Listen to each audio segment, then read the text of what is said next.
प्यारे देशवासियों, आप सबका स्वागत है मेरे चैनल पर। बात करते हैं थोड़ा धर्म ज्ञान की।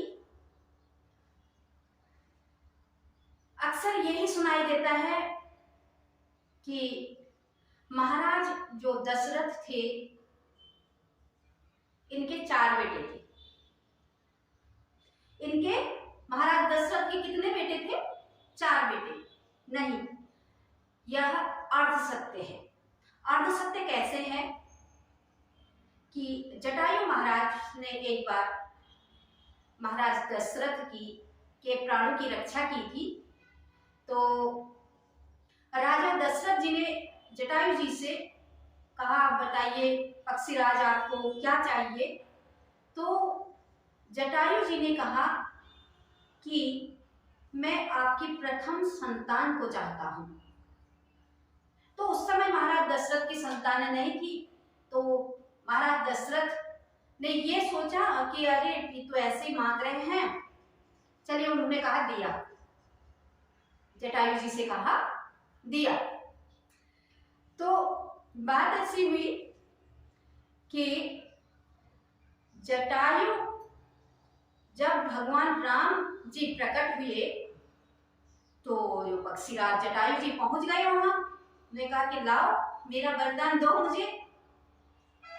तो उन्होंने कहा कि हाँ, मैंने अपने पुत्र को आपको दे दिया। जटायु जी भगवान राम को गोद में पकड़े हैं और जाने की तैयारी चल रही है अयोध्या से। और आपने तो सुना ही होगा, रघुकुल रीति सदा चली आई, प्राण जाई पर वचन न जाई। इसी का दुरुपयोग जो है मंथरा जी ने किया था महारानी कैकेयी के कान भर करके, इसी चीज का। तो अब देवर्षि नारद आ पड़े वहां। उन्होंने कहा कि अरे पक्षीराज, कहाँ जा रहे हो आप? क्यों जा रहे हो? उन्होंने कहा कि नहीं, मुझे मेरा पुत्र मिल गया है, अब मैं जाता हूँ, इसके साथ जो है आराम से जीवन व्यतीत करूंगा। तो नारद तो भगवान नारायण के रूप है, वो त्रिकालदर्शी। तो उन्होंने कहा कि नहीं नहीं नहीं, ऐसा संभव नहीं हो सकता है।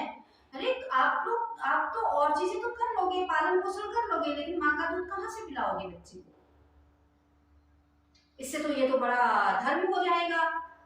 अधर्म इसलिए होगा कि आप जो है एक, चलो दशरथ जी ने आपको जो है अपना पुत्र देने का वचन दिया, लेकिन माँ कौशल्या ने थोड़ी दिया था।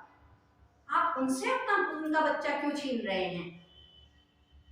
तो जटायु जी ने माफी मांगी और कहा कि ठीक है, मैं अपने पुत्र को पालन पोषण के लिए अयोध्या में छोड़ करके जाता हूँ उसकी माँ के पास।